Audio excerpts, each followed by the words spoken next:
the best of the week on Relevant Radio. Parents interfering in the marriage of their child, what's the matter with you? That can have such devastating effect on the marriage. And there's, of course, I think a difference between helping and interfering. Sometimes a young couple, they need a bit of advice. They need a little bit of help. Naturally, they're going to turn to their parents for that. Maybe, you don't know how to deal with whatever the issue in your relationship is, and you turn to your family. And I want to look at that because I don't know if that's completely healthy. Should you keep your marital issues within the marriage? Or is it okay to talk to your sister, your brother, your mom, your dad, if you feel you can confide in them? That's one thing. It's a different thing, though, too, when parents invite themselves over constantly or call continually or find out what's going on or offer their marital advice to you, from everything from child rearing to, what color your curtains should be. So that's when the situation turns out of control. Let's talk about it today. Love to hear from you. Share your own experiences. Maybe give your own advice. 888-914-9149. You can get in now. Doug Hinderer joins me. He's a licensed marital therapist, and he's the host of Marriage Unhindered. Check him out online, too. You can listen to him on the app. You can get him right after my broadcast, and you can find him at happymarriageforlife.com. What a great web domain. Doug, good to talk with you. Thanks for being here. I love it, Drew. Thanks so much for having me on.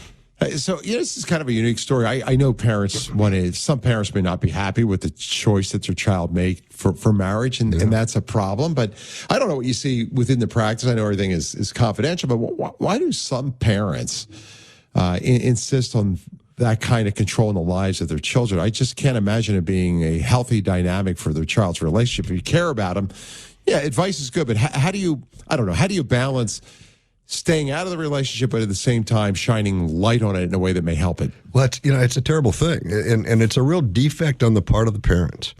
And I had a young couple that I was working with, married less than a year. Less than 6 months. And her parents lived out of state, but her dad decided that he didn't like her husband. And he proceeded to do everything he could do to try to break up the marriage. And they encouraged the daughter to come home for a week's vacation without the husband, and he was busy working, so she did. And he was successful. She came back and said, "I'm done, I'm divorcing you, and I'm moving back in with my parents." And so, the dad destroyed the marriage for no reason. And this was a good guy. This was not a bad guy. This was a good guy. Wow. But the dad decided he didn't want his daughter married, I think, to anybody. And so he did whatever he could do to destroy it, and he was successful. This is a real defect on the part of the parents, and I think it's a pretty sinful thing to do. I think I think there's going to be some serious answering for that kind of stuff someday. So, it's probably a two-way street, too. I would think there are some kids, who end up turn it to their parents or their siblings. And, I don't think I've ever done that in my relationship, where if there's something going on, you go and you complain about your spouse to, your sibling or to your parent. I just don't think that's good because things change. Later you probably wish, gosh, I wish I never said anything, about it. Maybe you can speak to those who are doing that right now. They're saying, I don't know who else to turn to. I don't want to tell my girlfriend or my boyfriend about this, but I need some advice. And I don't think siblings or parents intend to do harm to the marriage. In fact, they believe they're actually helping when they offer advice. But when you open the door for that advice, it might change the perspective of the way they look at your spouse. Yeah. I've got two thoughts on that. And one comes from my mother who, 10 kids, dirt poor farmers, not much education. But my mother had some great wisdom. And when we were getting married, she said to my wife, if Doug starts getting on your nerves and you need to complain about him, you call me and complain to me. Don't complain to your parents or your family, because they may not always love him, but I love him, and I know what an idiot he can be, and I still love him. So complain to me. And that was great advice. And I don't know that my wife ever called her. He might have called her like every day our first couple of years. I don't know.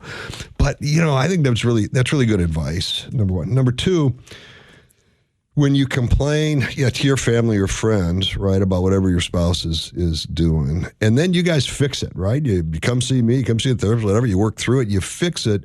What you've done is, on the people you've confided in, you've put the burden on them now to have to forgive your spouse. And that's a large burden to put on other people. So you've got to be really careful, when you pull back the curtain on what's going on inside your marriage, who you do that with, because it's got to be somebody who's going to be able to forgive your spouse once you get it all fixed. And I had a couple I worked with, and the husband had a one-night affair, one night, and the wife found out about it. She told everybody, all their friends, all their family, the people at church. And, and they were able to fix it and heal it and move on. But man, this poor guy, if people stopped talking to him, they'd avoid him at church after Mass, they'd go the other way. And it's like, and I get it, what he did was wrong, but man, the price he paid for that was really bad. And they lost a lot of friendships, and it's a bad thing. So you got to be really careful who you share, the intimate problems of your marriage with. Yeah, no kidding. The fewer the better. Yeah. All right, we'll take a few calls. 888-914-9149. I only have Doug for a short time today, unfortunately, but if you want to sound off, ask your questions, share your own experience, love to hear from you. Feel free to dial in. We'll go to Niles, Michigan first. That's in the South Bend area. Lisa, good afternoon. Thanks for joining us. Good afternoon. Thank you for taking my call. I just wanted to say that through the help of Al-Anon, I have learned to stay in my own lane, even if it sucks, and even if other family members are not doing what I think they should do. And my daughter, who has a bipolar diagnosis, wanted to have a child with a man that they'd been married about 3 years and had been in counseling, and it was not going well. And knowing that when a man leaves, that scripture that says they cleave to their wife, I was going to just support them in whatever way. And as a working nurse, I was going to work weekends so I could be with her during the week to support her in whatever decision. And she even said, "Mom, do you think I should have a child?" And of course, it was between her and her husband. And I said, "I'll support you in whatever way I can, because if there's a will, there's a way, and God will see you through it." So when it got right down to it and they were having a lot of marital difficulties, I sought professional help as to what to say to her, and the counselor told me just to give her facts, and just say, especially with her diagnosis, that having a balance and having sleep in her life is very important, and having a supportive spouse, and he was not supportive to her. And so I just gave her facts, and then she made her own decision, but it was really difficult to stay out of it. Yeah. No, it is. And part of the challenge for us parents is, like, from the time that child is born, our job is to train the child, right? To raise the child, to discipline, to guide, direct, to mold, to shape. That's what we do.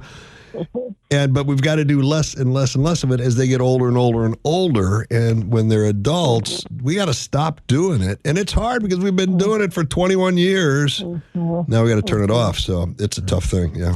Well, Lisa, thank you very much for the call. I appreciate it. That was the Best of the Week on Relevant Radio. The best way to listen to the Best of the Week is on the Relevant Radio app. Free and always free. Download and share the #1 free Catholic app today in the App Store.